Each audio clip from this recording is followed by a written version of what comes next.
অনেক দিন হয়ে গেছে ফ্রিজটা পরিষ্কার করি না। তো আজকে ভাবলাম পরিষ্কারটা করেই ফেলাই, হাতে যদিও একটু সময় আছে।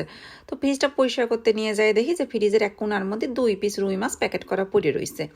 তো ভাবলাম এই 2 পিস মাছকে রাইন্দে খাওয়া যাবে না, এতে তো গন্ধ কবে না।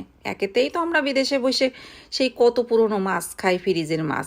তারপরে যদি ফ্রিজে এরকম কাটা পড়ে থাকে তাহলে তো সেই মাছের কোনো স্বাদও থাকে না, উল্টে আরও গন্ধ কয়। তো ভাবলাম না রাইন্দে এর অন্যভাবে কইরে একটু খাই, কারণ টাকার জিনিস কিন্তু ফেলাতেও মায়া লাগে। তো এনে রুই মাছের গায়ে হচ্ছে এখানে একটু লবণ, হলুদ আর একটু জিরে গুঁড়ো মাখায় নিয়েছিলাম। আলু ভেজে নিলাম, মাছগুলোর একটু কড়া করে ভেজে নিচ্ছে যাতে আর কোনো রকম গন্ধ না থাকে। ওই একই তেলে পেঁয়াজ রসুনও ভেজে নিচ্ছে সুন্দর করে, লাল লাল লাল করে। ভাজা হয়ে গেলে উঠায় নিলাম। এই ফাঁকে মাছটা আমার ঠান্ডা হয়ে গেছে, মাছের গার মধ্যে কাঁটাগুলো বাইছে নিচ্ছে সুন্দর করে। আর তেলটা ফেলাই দেবো, কারণ তেলের মধ্যে তো যদি গন্ধ আসে।